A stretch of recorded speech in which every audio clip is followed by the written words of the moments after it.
Bismillahirrahmanirrahim. Assalamu alaikum. So today we are going to learn about classification of proteins. Let's start. Classification of proteins, 3 type की आपकी classifications होती हैं protein की. एक है on the basis of function, on the basis of chemical nature and on the basis of solubility properties and nutritional importance. So let's start. Functional classification of proteins. Functional classification of proteins में आपकी proteins हैं. Structural proteins, वो proteins जो आपकी body का structure बना रही होती हैं. जैसे हेयर्स और नेल्स आपके केराटिन से बने हुए होते हैं, ठीक है, और आपकी बोन्स कोलाजन से बनी हुई होती हैं, ठीक है. तो ये आपकी स्ट्रक्चरल प्रोटीन्स हुई. फिर आती हैं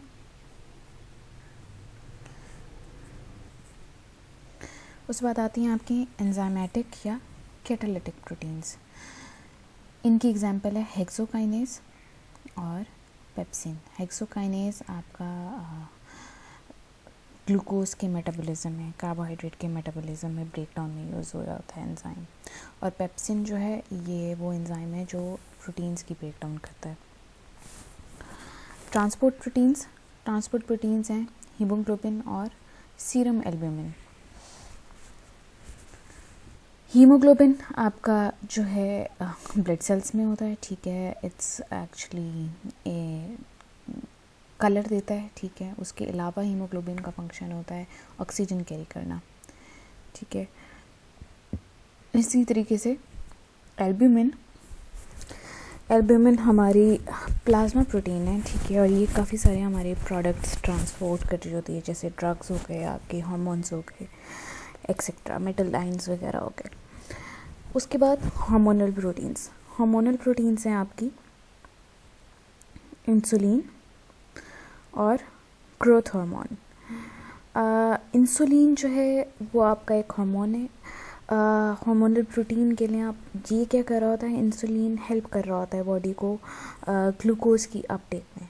मतलब हमारी ब्लड में ग्लूकोज होती है, ग्लूकोज एनर्जी के लिए यूटिलाइज करती है बॉडी.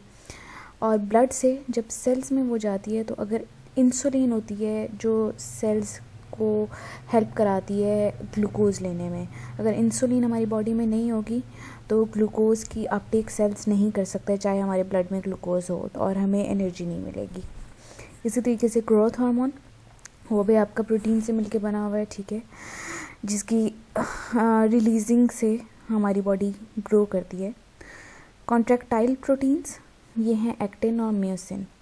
कॉन्ट्रैक्टाइल प्रोटीन्स होती हैं वो प्रोटीन्स जो आपकी बॉडी में मसल्स की कॉन्ट्रैक्शन और रिलैक्सेशन कराती हैं, ठीक है. हम मूव करते हैं, चलते फिरते हैं, साइड से अपने टेबल से पानी का ग्लास उठाते हैं, नीचे रखते हैं, चम्मच हिलाते हैं खाने में, ठीक है. तो ये सब जो हैं एक्शंस इसलिए हो रहे हैं क्योंकि हमारी बॉडी की प्रोटीन्स कॉन्ट्रैक्ट और हमारी बॉडी के मसल टिश्यूज़ बेसिकली कॉन्ट्रैक्ट और रिलैक्स कर रहे होते हैं. तो वो जो कॉन्ट्रैक्शन रिलैक्सेशन का एक्शन है वो एक्टिन और मायोसिन प्रोटीन्स प्ले कर रही होती हैं. फिर उसके बाद आपकी आती हैं स्टोरेज प्रोटीन्स हैं ओवल्ब्यूमिन और ग्लूटेलिन. फिर उसके बाद आती हैं आपकी जेनेटिक प्रोटीन्स हैं न्यूक्लियोप्रोटीन्स, ठीक है. ये वो हैं जो आपके डीएनए स्ट्रक्चर्स वगैरह, न्यूक्लियोटाइड्स वगैरह बनाती हैं. फिर उसके बाद आती हैं आपकी डिफेंस प्रोटीन्स, ठीक है. डिफेंस प्रोटीन्स हैं स्नेक के वेनम्स. स्नेक का जो वेनम है वो प्रोटीन से मिलके बना हुआ है. इसके अलावा हमारी बॉडी में इम्यूनोग्लोबिन्स होते हैं, ठीक है, जो कि डिजीज़ वगैरह से या फॉरेन बॉडी से फाइट करते हैं, ठीक है. ये भी आपके प्रोटीन से मिलके बने होते हैं. फिर उसके बाद आते हैं receptor proteins for hormones and viruses, ठीक है. रिसेप्टर प्रोटीन्स होते हैं जो कि हमारे आपके लिए सेल्स वगैरह के ऊपर होते हैं, ठीक है. और ये वो प्रोटीन्स होते हैं जो कि हार्मोन्स डिटेक्ट करते हैं और उनके पास जाके, हार्मोन्स होते हैं बेसिकली जो फंक्शंस प्ले कर रहे होते हैं इंसुलिन की तरह का, कि वो देखते हैं कि ये वो सेल है, उसको रिकग्नाइज करते हैं और उसको जाके बताते हैं कि अब तुमने ग्लूकोज लेनी है, अब तुमने क्या कहते हैं अपना मेटाबॉलिज्म रोक देना है, अब स्टार्ट करना है, अब फैट को डाइजेस्ट करना है, अब फैट की डाइजेशन स्टॉप करनी है, मतलब इस तरह सारा। ठीक है, तो रिसेप्टर्स होते हैं और वो हर सेल के ऊपर होते हैं, जिनको बाकी जैसे वायरसेस हैं या हार्मोन्स हैं वो रिकग्नाइज करती हैं कि हमने ये काम इस सेल के पास जाके करना है। ठीक है, तो हर सेल के अपने रिसेप्टर्स होते हैं। इट्स काइंड ऑफ लाइक जैसे हर घर की बाहर नेम प्लेट होती है और हमें पता चलता है नेम प्लेट पढ़ के कि ये कौन सा घर है और किसका घर है, और हम उसी घर में वो स्पेसिफिक फंक्शन परफॉर्म करने के लिए जाते हैं। ठीक है, तो उसको हम रिसेप्टर्स कहते हैं। ठीक है, तो ये आपके 9 टाइप ऑफ फंक्शंस हैं जिनकी बेस पे क्लासिफिकेशन है।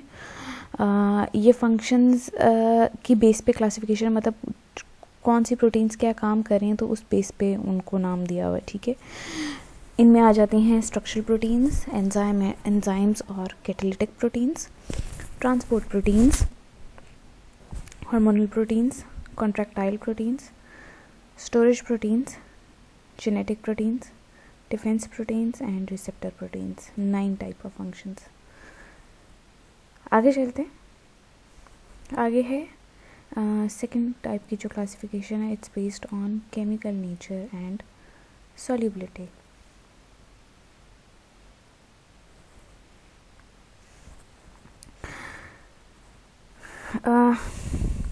ये वाली जो क्लासिफिकेशन है, it is based on the amino acid composition, structure, shape and solubility properties. तो किन चीज़ों पे?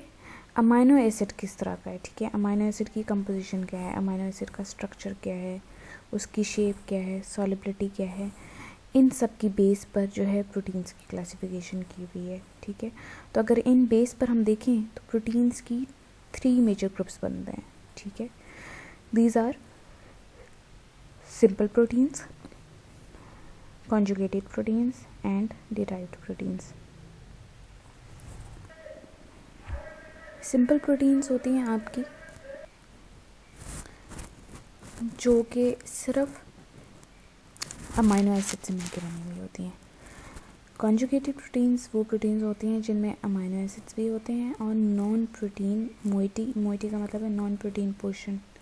ठीक है, वो भी होते हैं। नॉन प्रोटीन पोर्शंस को हम प्रोस्थेटिक ग्रुप भी कहते हैं। ठीक है, तो ये भी होते हैं। फिर डिराइव्ड प्रोटीन्स, ये वो प्रोटीन्स होती हैं जो कि सिंपल या कॉन्जुगेटेड प्रोटीन्स जब डी नेचर हो जाती हैं या डिग्रेड हो जाती हैं, ठीक है, तो उनको हम डी नेचर्ड प्रोटीन कहते हैं, सॉरी डिराइव्ड प्रोटीन कहते हैं। डी नेचर्ड का मतलब ये होता है कि वो प्रोटीन जो जिसकी ब्रेक डाउन हो चुकी हुई हो या जो जिसकी स्ट्रक्चरल चेंजेस आ गए हों, जिसमें ठीक है किसी भी आपकी स्टिमुलेशन से, ठीक है, उसको हम डी नेचर कहते हैं। जैसे फॉर एग्जांपल अब अंडा है, ठीक है, अंडे की सफ़ेदी है, ठीक है, हम उसको हीट देते हैं, तवे पे डालते हैं, ठीक है, तो वो डी नेचर होती है। और डी नेचर होने के बाद ट्रांसपेरेंट से वो वाइट और येलो कलर्स में, येलो कलर तो पहले भी होता है लेकिन एक वाइट को अगर हम देखें तो ट्रांसपेरेंट से वाइट हो जाती है। ठीक है, और सेमी सॉलिड से हल्की सॉलिड हो जाती है। अब इसका मतलब ये है कि वो जो प्रोटीन है वो डी नेचर हो गई है। ठीक है, उसकी नेचुरल चेंजेस आ गए हैं, ठीक है, उसकी स्ट्रक्चरल चेंजेस आ गए हैं, वो चेंजेस इरिवर्सिबल हैं।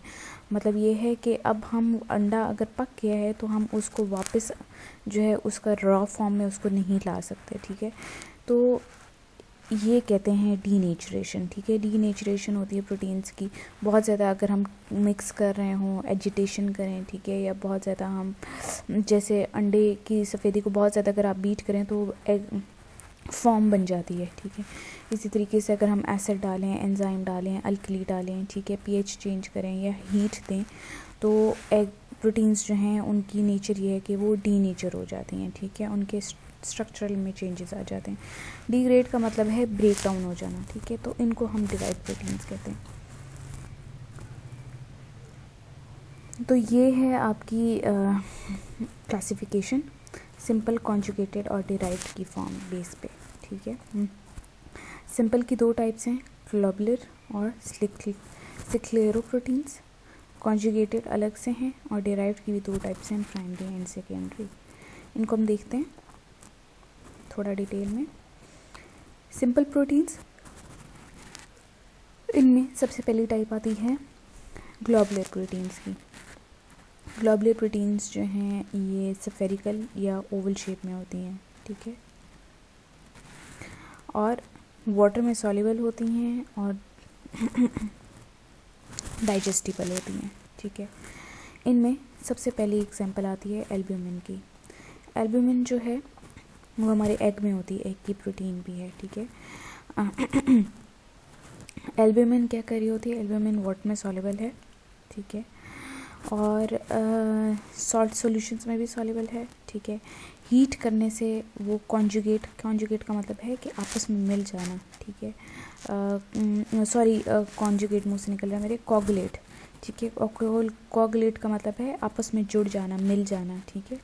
तो जब हम उसको हीट करते हैं तो वो आपस में जुड़ जाती है, जैसे वो एक सॉलिड सा स्ट्रक्चर बना देती है, ठीक है। तो इसकी एग्जांपल है सीरम एल्ब्यूमिन। सीरम एल्ब्यूमिन का मतलब है हमारी प्लाज्मा में भी एल्ब्यूमिन होती है, बॉडी के प्लाज्मा में, ठीक है। ओवल ब्यूमिन जो है, ओव एल्ब्यूमिन, ओव यानी एग, ठीक है, एग में होती है, और लैक्ट एल्ब्यूमिन ये हमारे मिल्क में होती है। तो एल्ब्यूमिन्स आपको 3 जगह से मिल रही हैं, उनके सेम फंक्शंस है। फिर आते हैं ग्लोबुलेंस न्यूट्रल और डाइल्यूट सॉल्ट सॉल्यूशंस में सॉल्युबल हैं, ठीक है। इसकी एग्जांपल है सीरल ग्लोबुलेंस और वाइटलिन हमारी एग योक में होता है। फिर आती हैं ग्लूटेलेंस डाइल्यूट एसिड्स और अल्कलीज में सॉल्युबल है, ठीक है, वाटर में नहीं, एसिड्स और अल्कलीज में पॉलीसॉल्युबल हैं, प्लांट्स में ज़्यादा पाई जाती हैं, जैसे for example glutelin in wheat and oryzenin in rice. अच्छा, आपने वर्ड सुना होगा ग्लूटेन का, ठीक है। ग्लूटेन जो है एक्चुअली आप कह लें कि प्रोटीन फ्रैक्शन है वीट में, ठीक है, और बहुत सारे लोगों को इससे एलर्जी भी होती है, ठीक है। That's the same one actually, that's coming from glutelin family. फिर आती हैं प्रोलामाइंस 70% अल्कोहल में सॉल्युबल हैं, ठीक है, और इसकी एग्जांपल है ग्लाइडिन भी प्रोटीन पोर्शन है वीट का, और जीन हमारी कॉर्न में होती है, मेज़ में होती है, हमारी छल्ली के अंदर होती है, ठीक है। नेक्स्ट आ जाएं हिस्टोन्स स्ट्रॉन्गली बेसिक प्रोटीन्स हैं, ठीक है। ये वाटर में सॉल्युबल होती हैं और डाइल्यूट एसिड्स में भी सॉल्युबल होती हैं, लेकिन डाइल्यूट अमोनियम हाइड्रॉक्साइड, ठीक है, इसमें इनसॉल्युबल है। इसकी एग्जांपल है थाइमस हिस्टोन्स। फिर आते हैं ग्लोबिन्स जो हैं ये भी आपकी जो हैं वाटर में सॉल्युबल होते हैं, डाइल्यूट एसिड्स में सॉल्युबल होते हैं, लेकिन ये इनको भी हिस्टोन की तरह कंसिडर किया जाता है, लेकिन ये बेसिक प्रोटीन्स नहीं है, ठीक है। उसके बाद आते हैं प्रोटामाइंस। ये भी स्ट्रॉन्गली बेसिक हैं, ये भी हिस्टोन्स की तरह के होते हैं, और ये हमारे न्यूक्लिक एसिड्स में होते हैं प्रोटामाइंस। इसकी एग्जांपल है स्पर्म प्रोटीन्स, स्पर्म में प्रेजेंट होते हैं ये। उसके बाद आते हैं लेक्टिन्स हैं कार्बोहाइड्रेट बाइंडिंग प्रोटीन्स, ठीक है।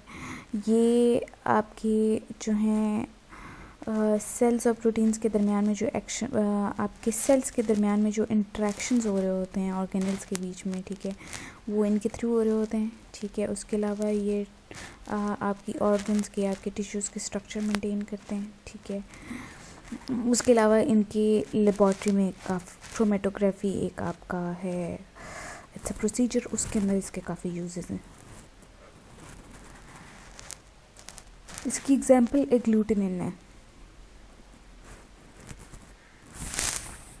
उसके बाद आती हैं आपकी फाइब्रस प्रोटीन्स। फाइब्रस प्रोटीन्स जो हैं ये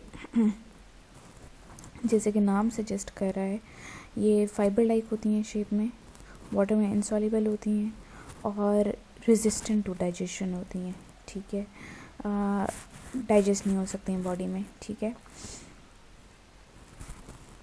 इनकी जो हैं एग्जांपल्स हैं वो हैं कोलेजन्स, इलास्टिन्स और केराटिन्स। कोलेजन क्या है? कोलेजन हमारी पूरी बॉडी में है, ठीक है। ये क्या कर रहे होते हैं? कोलेजन्स आपकी कनेक्टिव टिश्यू प्रोटीन्स हैं, ठीक है।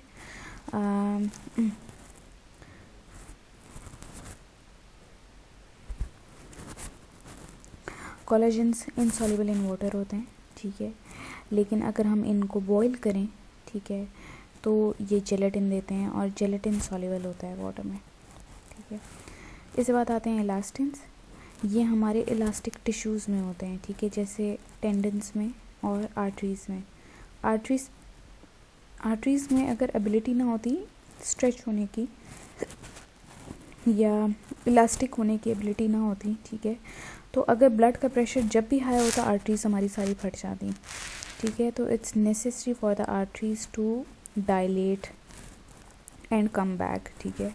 और टेंडन्स का भी ये काम है। तो इलास्टिन्स जो हैं हमारी कई बॉडी में कुछ टिश्यूज़ में या कुछ एरियाज़ में इलास्टिसिटी चाहिए होती है, वहाँ पे सारी इलास्टिन्स होती हैं। फिर केराटिन्स आती हैं। केराटिन्स हमेशा हमारे एक्सोस्केलेटल स्ट्रक्चर्स में होती हैं, ठीक है। जैसे फॉर एग्जांपल एक्सोस्केलेटल का मतलब है कि ऊपर का कवच, ऊपर का एक शेल टाइप जो स्ट्रक्चर्स होते हैं या हार्ड सरफेसेस होती हैं, जैसे फॉर एग्जांपल हेयर्स हैं, नेल्स हैं, हॉर्न्स हैं, हॉर्सेस की हूव्स हैं, ठीक है। ये सब के सब जो हैं, इसी तरह से कई आपके इवन इंसेक्ट्स हैं, उनके ऊपर वाले जो बॉडीज़ होती हैं, ठीक है, आर्मर टाइप बॉडीज़ होती हैं, जैसे बीटल्स वगैरह होती हैं, उनमें भी केराटिन होता है, ठीक है। ह्यूमन हेयर में केराटिन होता है, ठीक है, और उसके अंदर 14% सिस्टीन होती है। उसके बाद आ जाएं आप कॉन्जुगेटेड प्रोटीन्स पे। कॉन्जुगेटेड प्रोटीन्स में सबसे पहले हैं न्यूक्लियो प्रोटीन्स। न्यूक्लियो प्रोटीन्स हमारे न्यूक्लिक एसिड, डीएनए, आरएनए में होती हैं, ठीक है। उसके अलावा ग्लाइकोप्रोटीन्स। ग्लाइकोप्रोटीन्स जो हैं हमारे, इनमें ये कार्बोहाइड्रेट के साथ मिलके बनी हुई होती हैं, ठीक है। अच्छा, इसमें कार्बोहाइड्रेट्स लेस देन 4% होते हैं और बाकी सारी प्रोटीन्स होती हैं, ठीक है। अच्छा, और इसमें एक और चीज़ है कि ग्लाइकोप्रोटीन तब यूज़ होती है जब कार्बोहाइड्रेट कंटेंट आपका लेस देन 4% हो, और म्यूकोप्रोटीन टर्म तब यूज़ होती है जब कार्बोहाइड्रेट कंटेंट मोर देन 4% हो, ठीक है। जैसे सलाइवा में म्यूसिन है, ठीक है, ओवोम्यूकॉइड हमारे एग वाइट में है, ठीक है, वरना ग्लाइकोप्रोटीन्स हमारी बॉडी में होती हैं, ठीक है, जिनमें लेस देन 4% कार्बोहाइड्रेट होता है। फिर आते हैं लिपोप्रोटीन्स। लिपोप्रोटीन्स में प्रोटीन्स हमारी लिपिड्स के साथ मिलके बनी होती हैं, ठीक है। इसकी एग्जांपल है सीरम लिपोप्रोटीन्स। उसके बाद आते हैं फॉस्फोप्रोटीन्स। फॉस्फोप्रोटीन्स में फॉस्फोरिक एसिड के साथ मिलके प्रोटीन्स बनी होती हैं और इसकी एग्जांपल है केसीन और वाइटामिन। फिर आती हैं आपकी क्रोमोप्रोटीन्स। क्रोमोप्रोटीन्स जो हैं उनके अंदर कलर पिगमेंट होता है प्रोटीन्स के साथ मिला हुआ, ठीक है, और इसकी एग्जांपल है, सबसे बड़ी एग्जांपल, हीमोग्लोबिन और साइटोक्रोम्स। फिर आती हैं मेटेलोप्रोटीन्स। ये प्रोटीन्स मेटालाइन के साथ मिलके बनी हुई हैं। इसकी मेटालाइंस जैसे आयरन, जिंक, कॉपर, मैग्नीशियम, ठीक है, ये सब के सब, और इसकी एग्जांपल है सिरुलोप्लाज्मिन या कार्बोनिक एनहाइड्रेज। फिर आती हैं आपकी डिराइव्ड प्रोटीन्स। डिराइव्ड प्रोटीन्स हमारी दो तरह की हैं, प्राइमरी डिराइव्ड प्रोटीन्स और secondary derived proteins. Primary derived proteins जो हैं वो प्रोटीन्स होती हैं जो डीनेचर हो गई होती हैं, ठीक है, या कोगुलेट हो गई होती हैं, ठीक है। जैसे जब हम उनके अंदर प्रिपरेशन और फूड प्रिपरेशन मेथड्स यूज़ करते हैं, जैसे कुक करना या विस्क करना, ठीक है। सेकेंडरी रेड प्रोटीन्स जो हैं वो डिग्रेड हो चुकी होती हैं, ठीक है, मतलब उनके अंदर जो पेप्टाइड बॉन्ड्स हैं उनकी ब्रेक डाउन हो गई हुई होती है, ठीक है। तो ये हमारी दो तरह की प्रोटीन्स हैं, प्राइमरी और सेकेंडरी। प्राइमरी प्रोटीन्स की दो तीन तरह की एग्जांपल्स हैं, कोगुलेटेड प्रोटीन्स, प्रोटीन्स और मेटाप्रोटीन्स। कोगुलेटेड प्रोटीन्स वो प्रोटीन्स हैं जो हीट, एसिड या अल्कली से की वजह से कोगुलेट कर जाएं, ठीक है। जैसे अंडे, जब हम एग वाइट को पकाते हैं, ठीक है, तो वो उसकी एल्ब्यूमिन जो है वो कोगुलेट कर जाती है। फिर प्रोटीन्स, ठीक है, ये वो प्रोटीन्स हैं जो हाइड्रोलाइज होती हैं बाय एंजाइम्स, डाइल्यूट एसिड्स और अल्कलीज, ठीक है। इसमें एग्जांपल है हमारी फिब्रिन की। फिर आती हैं मेटाप्रोटीन्स, ठीक है, ये वो प्रोटीन्स हैं, ठीक है, जो स्ट्रॉन्ग एसिड्स और अल्कलीज से हाइड्रोलाइज होती हैं, ठीक है। इसमें एग्जांपल्स हैं मेटाप्रोटीन्स की, एग्जांपल हैं एसिड मेटाप्रोटीन्स, अल्कली मेटाप्रोटीन्स। फिर आती हैं आपकी सेकेंडरी ट्राइप्रोटीन्स। इनमें आते हैं प्रोटियोजेस, पेप्टोन्स, पॉलीपेप्टाइड्स और पेप्टाइड्स, ठीक है। ये सब के सब आपके जो हैं सेकेंडरी ट्राइप्रोटीन्स की एग्जांपल्स हैं। नेक्स्ट आपका आ जाता है न्यूट्रिशनल क्लासिफिकेशन। न्यूट्रिशनल क्लासिफिकेशन में आपकी जो प्रोटीन्स हैं वो तीन तरह की होती हैं, complete proteins, partially incomplete proteins और इनकम्प्लीट प्रोटीन्स। कंप्लीट प्रोटीन्स वो सारी प्रोटीन्स होती हैं जिनमें 10 के 10 एसेंशियल अमीनो एसिड्स होते हैं। ये वो अमीनो एसिड्स हैं जो प्रॉपर हमें ग्रोथ के लिए चाहिए, ठीक है, और हमारी ह्यूमन बॉडी की फंक्शनिंग के लिए चाहिए, ठीक है। इसमें एग्जांपल है एग और मिल्क की, ठीक है। उसके अंदर आपकी सारी एसेंशियल अमीनो एसिड्स होते हैं। कहते हैं ना कि egg is a meal in itself, और इसी तरीके से मिल्क के बारे में कहते हैं milk is a meal in itself, ठीक है। तो इन दोनों के बारे में ये इसलिए ज़रूरी है क्योंकि उनके पास सारे 10 एसेंशियल अमीनो एसिड्स होते हैं। फिर पार्शली इनकम्प्लीट वो प्रोटीन्स होती हैं जिनमें एक या एक से ज़्यादा कुछ आपके एसेंशियल अमीनो एसिड्स लैक करते हो, ठीक है। ये मॉडरेट ग्रोथ को प्रमोट करते हैं, लेकिन मतलब कि हम इनको अगर ना भी लें, इनकी जगह दूसरी प्रोटीन्स लें तो भी फाइन है, ठीक है। इसमें वीट और राइस प्रोटीन्स आते हैं, ठीक है, essential for us, yet we can sometimes we can also replace them sometimes, ठीक है। फिर इनकम्प्लीट प्रोटीन्स, ये वो प्रोटीन्स हैं जिनमें एक से ज़्यादा आपके एसेंशियल अमीनो एसिड्स नहीं होते हैं, ठीक है। और दूसरी चीज़ ये कि ये ग्रोथ को प्रमोट नहीं करते, ठीक है। इसमें एग्जांपल आती है जेलेटिन की, ठीक है, और जीन की। जेलेटिन में ट्रिप्टोफैन नहीं होता और जीन में ट्रिप्टोफैन और लाइसिन नहीं होता। वीट और राइस में लाइसिन और थ्रियोनिन नहीं होता, ठीक है। न्यूट्रिशनल क्लासिफिकेशन में बहुत इंपॉर्टेंट है, आपको अच्छी तरीके से आना चाहिए। तीन तरह की हैं कंप्लीट प्रोटीन्स, वो प्रोटीन्स हैं जिनमें सारे 10 एसेंशियल अमीनो एसिड्स होते हैं, ये ग्रोथ को प्रमोट करती हैं, जैसे एग और मिल्क की प्रोटीन्स। पार्शली इनकम्प्लीट प्रोटीन्स वो प्रोटीन्स हैं जिनके अंदर पार्शली आपकी एक या एक से ज़्यादा अमीनो एसिड्स नहीं होते, ठीक है। और ये ग्रोथ प्रमोट करती हैं लेकिन मॉडरेट ग्रोथ प्रमोट कर रही होती हैं, ठीक है। इनकम्प्लीट इनकी एग्जांपल है वीट और राइस। इनकम्प्लीट प्रोटीन्स वो प्रोटीन्स हैं जो ग्रोथ को बिल्कुल प्रमोट नहीं करती हैं लेकिन हमारा पेट भरने में और बाकी चीज़ों में हेल्पफुल होती हैं, जैसे फॉर एग्जांपल जेलेटिन और जीन। जीन आपकी कॉर्न में होती है, छिल्ली में होती है, ठीक है। सो दिस इज़ इट कि आपकी क्लासिफिकेशन कंप्लीट हो गई है प्रोटीन्स की। इट्स वेरी इंपॉर्टेंट कि आपको आनी चाहिए। If you have any problems you can ask me. Thank you for your consideration. Allah Hafiz.